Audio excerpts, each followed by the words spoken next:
Ça, c'est moi, Edna. Dans 48 jours, j'aurai 26 ans et chaque jour d'ici là, je vais me poser une question pour mieux me comprendre. Parce que être dans la vingtaine, c'est un drôle de voyage. On se cherche, on doute, on évolue et parfois, on se découvre un peu plus.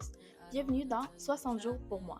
La question aujourd'hui est quelle relation ai-je besoin de laisser aller? Je pense que c'est les amitiés.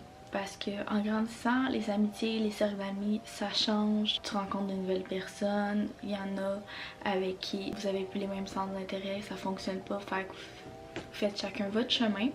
Je pense que quand dans la vingtaine, tes groupes d'amis changent beaucoup.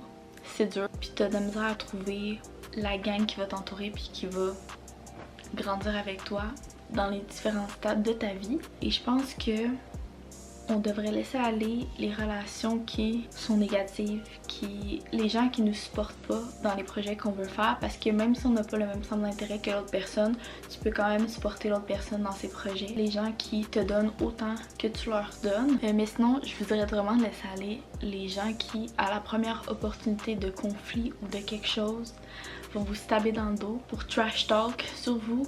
Des fois ça fait mal parce que tu pensais que c'était des gens qui étaient vraiment proches. Mais t'as pas besoin de ces personnes-là dans la vie, puis dans la vie, les amitiés, vaut mieux en avoir pas beaucoup, mais de bonne qualité que beaucoup, que de qualité médiocre. De bien choisir ces personnes, de vraiment aller chercher les connexions profondes où t'es capable de communiquer, que quand ils ont un conflit, de comme vous en discuter, ça se peut que vous soyez en froid comme 2-3 jours, mais qu'après, vous êtes capable d'en reparler, de passer à autre chose, puis de comme faire « Hey, je m'excuse, blablabla ». Alors je qu'on est des adultes, on est capable de se parler, mais les gens qui à première occasion qu'il y a quelque chose survivre de bord, ça vaut pas la peine. Des fois ça fait mal parce que tu te sentais proche de cette personne-là, tu penses avoir une connexion, elle avait une place importante dans ta vie, mais parfois c'est un mal pour un bien. Et au fur et à mesure qu'on évolue dans la vie, des gens rentrent, des gens sortent, c'est normal.